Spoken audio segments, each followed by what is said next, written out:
मुफ्ती तारिक मसूद के बयानात के लिए मुफ्ती साहब के ऑफिशियल चैनल मुफ्ती तारिक मसूद स्पीचेस को सब्सक्राइब करें। तभी कुरान बार बार हमें हुक्म देता है व अमरुहुम शूरा बैनहुम, अहले ईमान के काम आपस में मशवरे से तय होते हैं। अल्लाह ने मशवरे का हुक्म क्यों दिया? क्योंकि मशवरा लेने के बाद आप किसी भी काम में जल्दबाजी के फैसले से बच जाते हो। आपने लड़कों में ये जुमला बहुत सुना होगा, अबे तेरे भाई जब कोई फैसला करता है ना, तेरे भाई के दिमाग में जब कोई ख्याल आता है, फिर मैं देखता नहीं हूं तेरा मामू क्या कह रहा है, तेरा चाचा क्या कह रहा है। तो इसका मतलब पता है क्या है कि नाकाम लोगों की जितनी भी अलामतें हैं ना, वो सारी की सारी इसमें पाई जाती है। यानी एक ही अलामत ये ऐसी है जो इसको नाकाम करने के लिए काफी है। कुरान ने जो अमरुहुम शूरा बैनहुम का हुक्म दिया, अच्छा उसमें मजहबी जो 2 नंबर मजहबी लोग हैं उन्होंने गड़बड़ क्या की? इतना अहम हुक्म था इस्लाम का मशवरा कि कोई भी जब आप फैसला करो उसके माहिरीन जिनके पास हकीकी खबरें हैं उनसे मशवरे लो। आप उस मशवरा लेने के बाद कोई एक राय कायम करो, यही है ना मशवरे का मतलब। उसमें हमने क्या किया? उसको हटा के इस्तिखारा दाखिल कर दिया, मशवरे की ऐसी की तैसी।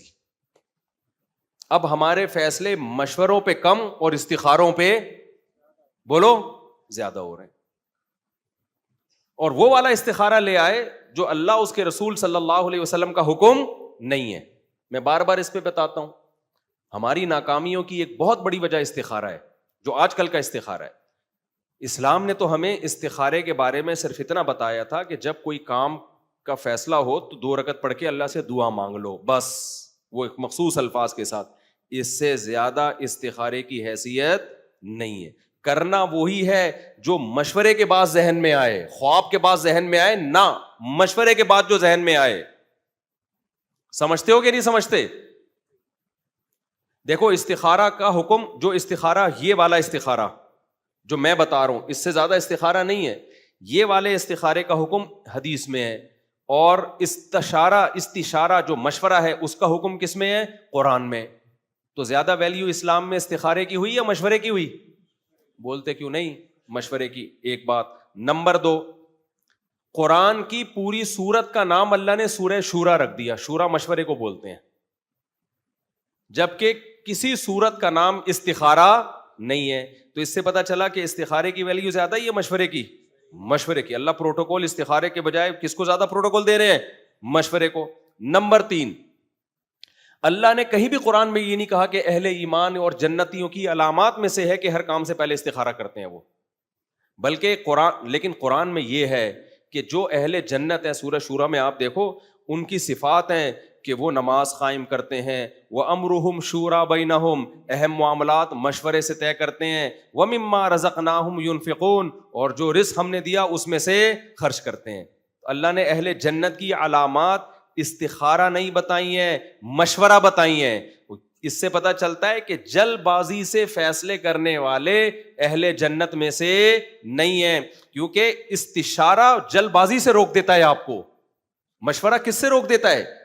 जल्दबाजी के फैसलों से रोक देता है। तो अल्लाह को यह सिफत इतनी पसंदीदा है कि अल्लाह ने जन्नतियों की अलामात में से एक अलामत बयान की है कि जन्नती काम से पहले क्या करते हैं? मशवरा करते हैं। कितने नंबर हो गए?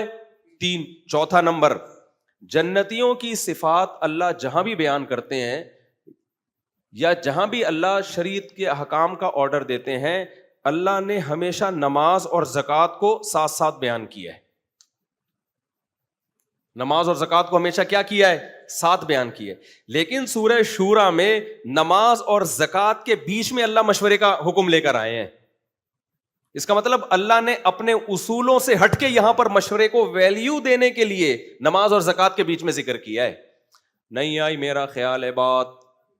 ये चौथी अलामत है कि अल्लाह की नजर में मशवरे की अहमियत इस्तिखारे से सिर्फ ज्यादा नहीं, बल्कि इधर तवज्जो करो ना भाई, बहुत ज्यादा है। 5वीं बात, अगर मशवरे के बाद आपने फैसला किया और नुकसान हो गया तो कुरान कह रहा है फिर भी मशवरा ही करना है। ग़ज़वा उहुद में नबी सल्लल्लाहु अलैहि वसल्लम ने मशवरा किया کہ مدینہ کے اندر رہ کے لڑنا ہے یا مدینہ کے باہر. اب دیکھو اصولی طور پر اندر رہ کے لڑنا زیادہ مفید تھا کیونکہ مسلمان کمزور تھے, دشمن طاقتور تھا, تو ڈیفینس. اور آگ اگر باہر آ جاتے تو ایکسپوز ہو جاتے نا, سامنے آ جاتے. لیکن مشورہ تھا تو رائے یہی بن گئی چلو باہر جا کے لڑتے ہیں. باہر لڑے, نقصان ہو گیا, شکست ہو گئی, 70 صحابہ شہید ہو گئے. اب کسی کے دل میں یہ وسوسہ آ سکتا تھا بھائی آئندہ ہم مشورے نہیں لیں گے, یا نبی کے دل میں بھی خیال آ سکتا تھا آئندہ میں ان لوگوں سے مشورے نہیں لوں گا, یہ جب مشورے دیتے ہیں دیکھو ان کی وجہ سے ایسا ہوا ہے. تو اب جو ہے نا میں جو فیصلہ کروں گا خود کروں گا. ہمارے ساتھ تو ایسا ہی ہوتا ہے نا, مشورہ ہم نے لیا ماہرین سے, اس کے بعد دیکھا یار یہ تو نقصان ہو گیا, آئندہ ان کمبختوں سے کچھ پوچھنا ہی نہیں ہے. جب مجھے اللہ نے اتنا بہترین مائنڈ دیا ہے, اتنا بہترین دماغ دیا ہے, اتنی ذہانت دی ہے, تو تم جیسے احمقوں اور بیوقوفوں سے میں پوچھوں کیوں؟ پوچھا تھا تو دیکھا نا کیا ہو گیا. آئندہ میں جو فیصلہ کروں گا اپنی اس کھوپڑی سے کروں گا, یہ ہونا چاہیے نا. ابے کیا ہو گیا بھائی؟ لیکن قرآن کہہ رہا ہے اے نبی آپ نے ان سے مشورہ لیا اور ان کے مشورے پر عمل کیا اور شکست ہو گئی, تو کیا مطلب اب ان سے مشورہ نہیں لینا؟ نا شاورہم فی الامر, آئندہ بھی کیا کرنا ہے؟ انہی سے مشورہ لینا ہے. وجہ اس کی یہ ہے کہ ہم کامیابی کے اسباب اختیار کرنے کے مکلف ہیں. اسباب پہ نتیجہ کس کے ہاتھ میں ہے؟ اللہ کے ہاتھ. یہ تھوڑی کہ اب نقصان ہو گیا تو مشورہ ہی نہیں لینا. کامیابی کا سبب ہے مشورہ, تو اس سبب پہ نتیجہ مرتب کرنا کس کا کام ہے؟ اللہ کا. بیماری کا علاج, یہ علاج سبب ہے نا بیماری دور کرنے کا. بعض دفعہ علاج کے سائڈ افیکٹ بھی ہو جاتے ہیں. اب یہ تھوڑی کہ آئندہ بیمار ہوں گے تو میں نے علاج ہی نہیں کرنا کیونکہ فلاں آدمی کو غلط ٹیکا لگ گیا تھا, دیکھو مر گیا وہ, تو میں نے ٹیکا ہی نہیں لگانا کبھی. تو یہ کوئی عقل مندی کی بات ہوگی ہے بھائی؟ تو یہ 5ویں فضیلت ہے مشورے کی, کہ ہمیں اسلامی تاریخ میں اس کی مثال ملتی ہے کہ مشورہ لے کر عمل کیا گیا, نقصان ہوا, پھر بھی اللہ کہہ رہے ہیں کیا کرنا ہے؟ مشورہ. اتنی اہمیت استخارے کی ہے اسلام میں. استخارے کی بھی بڑی ویلیو ہے. حدیث میں آتا ہے جو استخارہ کرتا ہے نامراد نہیں ہوتا, لیکن اس حدیث کا مطلب یہ ہے کہ بشرطے کے مشورے کے بعد استخارہ ہو. سمجھتے ہو کہ نہیں سمجھتے؟ اور استخارہ سنت کے مطابق, جس میں نکلتا وکلتا کچھ بھی نہیں ہے. کیونکہ اگر نکالنا ہی ہوتا اللہ نے پھر مشوروں کا حکم کیوں دیتا؟ اللہ کہتا ہے خواب میں نیلا پیلا آ جائے گا تو مشورہ لینے کی کیا ضرورت ہے؟ میں تمہیں خواب میں پیلا ہرا آ رہا ہے تو اس کا مطلب پازیٹیو, ہری بتی پہ چل لو نا, اور لال بتی پہ گاڑی روک لو. تو اگر لال آ رہا ہے اس کا مطلب نہیں کرنا, ہرا آ رہا ہے تو اس کا مطلب کرنا ہے. تو اگر اللہ ہی نے بتانا ہوتا استخاروں میں تو پھر اتنی اہمیت سے اللہ استشارے کا اور مشورے کا حکم کیوں دیتا؟ تو اسلام کی یہ کس قدر بڑی خوبی ہے کہ وہ ہمیں میچور کر رہا ہے اور کہہ رہا ہے اہم کام کرنے سے پہلے آپس میں بیٹھ کے مشورے کرو. مشورے سے کیا ہوگا؟ اس کے پازیٹیو نیگیٹو تمام پہلو تمہارے سامنے آ جائیں گے.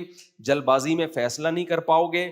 اس کے پازیٹیو بھی دیکھ, جیسے نبی صلی اللہ علیہ وسلم اگر بیت اللہ کی 4 دیواری بڑھا دیتے, ایک پازیٹیو کام ہو جاتا کہ ہمیں یہ تقریر نہ کرنی پڑتی بھائی اصل میں وہاں تک ہے یہاں تک نہیں ہے, لیکن اس کے نیگیٹو بھی تو ہوتے ہیں نا. تو آپ صلی اللہ علیہ وسلم نے سوچا بھائی فائدے زیادہ ہیں یا نقصان زیادہ ہے. تو مشورے سے کیا ہوگا؟ تمام پہلو آپ کے سامنے آ جائیں گے, پازیٹیو بھی نیگیٹو بھی. اس کے بعد آپ فیصلہ کرو گے, پھر بھی نقصان ہو گیا تو کوئی بات نہیں, اب یہ تقدیر کا حصہ سمجھ کے برداشت کرنا ہے. ہم جو کچھ کر رہے ہیں, یعنی یہ اسلام کی کتنی بڑی خوبی ہے نا, ہمیں نقصان سے بچانے کے لیے کیسا بہترین پیکج دیا. لیکن آپ کو پتا ہے استخارے کون کرتا ہے؟ لبرل سیکولر لوگ کرتے ہیں یا مذہبی لوگ کرتے ہیں؟ تو مذہبی لوگ کرتے ہیں نا, اور استخارے کی وجہ سے مشورے کی دھجیاں اڑتی ہیں. تو پتہ یہ چلا کہ جو مذہبی لوگ لوگوں کو موٹیویٹ کرتے کہ غور و فکر کے بعد فیصلہ کیا کرو, وہی مذہبی لوگ جلد بازی کے فیصلے کروا رہے ہیں استخارے کے ذریعے. سمجھ میں آ رہی ہے بات کہ نہیں آ رہی؟